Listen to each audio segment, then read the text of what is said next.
tushyapti. Hop. Yak o'tinglar.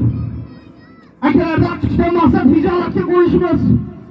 Men ko'taraman, bular ko'taramaydi degan maqsadda emas. Ko'pchilikning nomidan guvoh sifatida bering akalarga.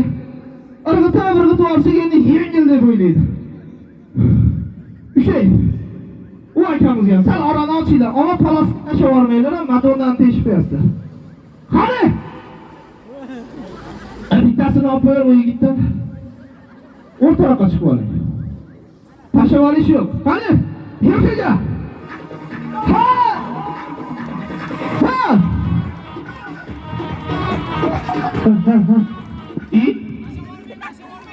Nima bo'ldi? Keling. Qo'y. Keling, tosh haqiqiymi? Yo'q, aka haqiqiy. 32 kilo keladimi? Keladi. Sizniki ajratib qo'ying, o'sha akalar ko'targanda. Mana aka ajratib qo'yapti sizga. Yana bitta toshimiz bor. Ochib bering kichkinani.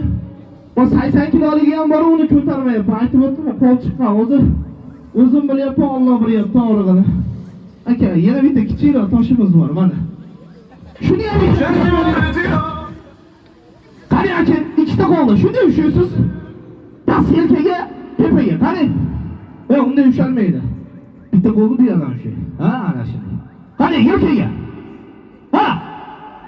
Ya harakat qilib ko'ring. Qarsiydi, qani, qarsiy chop qo'ydilar bitta. Hozir aka ushaganda qilib ushaysiz, sekin ko'tarasiz. Qani? Ha! Qo'y kesma qo'y. Molodets! Endi tosh ustiga tushmasin. Ol kepkani. Ustiga tushib ketmasin. Ko'tarilmasa sekin qo'yavering, tashlamasdan. Ha! Oy. Ha. Molodets. Yelkagacha oldi. Aka tosh 50 kilo chiqadimi? G'alatmi? 54 kilo. 50 chiqadimi? Yigitlarga bitta qarshi bo'lsa o'tirib olaveringlar. Rahmat.